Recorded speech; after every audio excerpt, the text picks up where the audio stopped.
let's go ahead and take a look at the Your Turn section, which is going to involve welding. And with this, we're going to need to load a file. So I'm going to open up my data panel.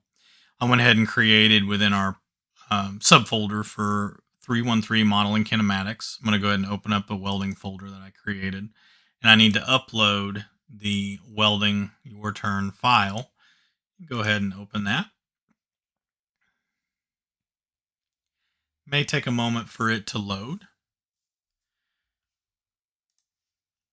There's only going to be two files that load. There's going to be the actual file that we're going to manipulate, and then there's a second one which has the robot. So this one here, once these get loaded, I'm going to go ahead and close our little notification. And I'm going to double click on the file that's Your Turn Welding. So we just need the folder, that way we have the robot in there. I'm going to go ahead and close the data panel. One thing that we're going to take a look at first is there is one thing with this file. I'm going to go ahead and rotate this around using the view cube here. This little cover is a component that's not assembled to the rest of the robot. So we're just going to make one little change before we make anything else. So I'm going to go up here to Assemble. I'm going to go to As Built Joint. And then I'm going to go ahead and select the cover so you can see it here. And then I'm just going to pick like right here on this kind of like tubing. So for the robot there, and I'm just going to go ahead and do a rigid joint and go ahead and say OK. Otherwise, when this goes to move, you're going to see it's going to kind of phase in and out of the cover rather than the cover moving with the robot. All right, so now that we kind of have that ready to go, what we want to do here is we want to look at that our robot is set up here at point A, and we want it to weld along the top of the car frame to right about here at this top rail, which would be point B. So one of the things I'm going to do to kind of figure this out is I'm going to click on the top. Is I want to see that there is a revolute joint down here for the base. So I'm actually going to go ahead and go to the Assemble panel, go down to Drive Joints, and I'm going to go ahead and select that revolute. And I can see that point A is at 0 degrees. I know point B is over here, so I'm going to go ahead and just kind of move along. You can kind of see I'm going at about 5 degree or about 10 degree increments, something like that, about every 5 degrees or so. So I can see to get my arm over 40 degrees is a little too much. 35, we're pretty much kind of lining up right there with B. Now, one thing you're going to notice, though, is as we travel, we start off pretty close to the frame, but as we travel around counterclockwise, we end up getting kind of further away. So while this robot doesn't have like a welder modeled into it, we do want to make sure that it does kind of maintain somewhat of a close, kind of proximity to the frame. So that way, the welds are going to be accurate. So one of the things that I'm going to take a look at is I'm going to keep this Drive Joints folder up. I'm going to go ahead and rotate up here to this left side, and I'm going to kind of come over. There's another set of joints right here. So actually this joint, let me go ahead and place this back at 0. I'm just going to type that in. You're going to see there's one here, and then there's one down here. Now, coincidentally, in our file, these two are linked together. So if I change this joint, and if I go out like this, you're going to see this one also changed up here. So those are linked together. Whatever one I change is going to affect the other one. So either this one or this one, it doesn't matter. I'm just going to pick one and kind of go with it. So here I see that if I move toward the frame, it goes into the negatives. This is a negative 5 degrees. So here's the thing is that's pretty close at point A.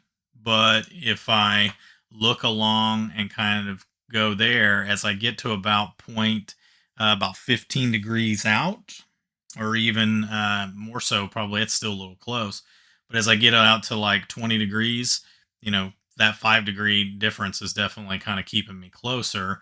And then the same thing here is I'm just going to go ahead and kind of look and see, all right, well, if I change this angle, maybe again, I probably want to go a little smaller increments. So let's go ahead and do about maybe -8. And then if I take a look from the top, I can kind of see where that kind of lines up. And there we go. So here, still a little close, but, we'll kind of play around with numbers. So like definitely at about 30, that's a good kind of, position to be at a little bit there. And again, there's nothing that's kind of, exact about this. We're just trying to create some motion and just kind of get an idea of like how much how much that we're allowed to kind of have. So let me go ahead and go to about 35. I'm just going to rotate back down.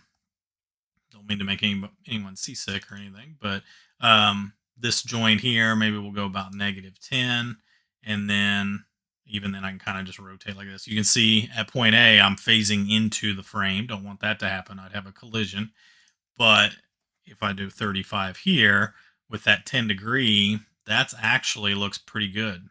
I'm still pretty close to the frame, and I'm definitely going to make sure that I make contact and do point B. So just wanted to kind of show you my process. So as I add these numbers into the motion study, this is going to be kind of what I do there. So let's go ahead and go up to the assemble panel. We'll do a motion study.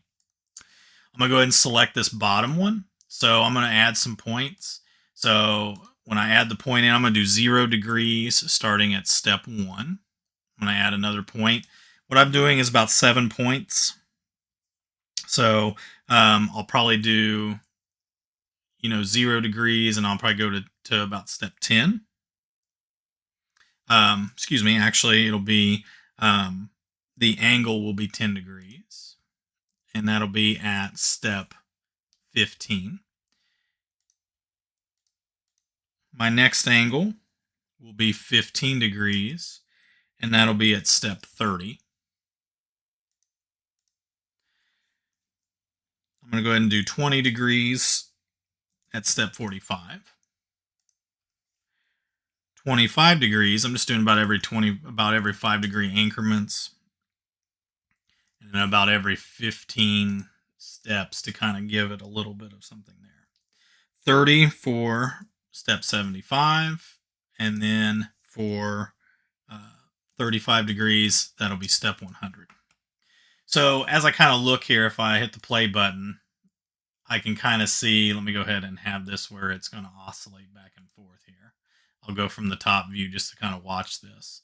So definitely can tell starting at point A and then moving to point B, I'm definitely within that range for that particular joint. Now I'm going to go ahead and pause this here. The next joint that I'm going to add in, just to make sure, again, talking about the contact and why we went through all of that there. Let me go ahead and rotate this around. There we go. We're going to go ahead and I'm going to add in this next joint, which is going to be this one or this one. Either one will work. And what we're going to do here is I'm going to go ahead and add the points. We're going to start off at 0 degrees for step 1. Same kind of thing. I'm going to stay at 0 degrees for step 15. So these are going to kind of line up here a little bit. We're going to go -2 degrees for step 30. -3 degrees for step 45. -5 degrees for step 60. -8 degrees for step 75. And then what we're going to do is we'll do a -10 degrees for step 100. All right, so now, hopefully, as we kind of take a look at our vehicle, I'm going to kind of put this into a 3D view like this. And I'm going to go ahead and play our motion. So, and here's our kind of our speed. So as we kind of watch, and if we kind of look, it is maintaining a fairly good proximity. So, as far as keeping to, as the car frame kind of curves around, hopefully it's going to maintain about the same distance all the way around. Again, these are arbitrary numbers. We're just trying to get an idea of like what would our robot kind of with what range and motion do we need to make sure that it's going to be able to complete the operation and everything. And this is going to kind of give us that idea. So I can go ahead and select OK. And this will give us a motion study. If we need to go back and make any changes, we can edit that. But this should complete our motion study with our welding operation for activity 313.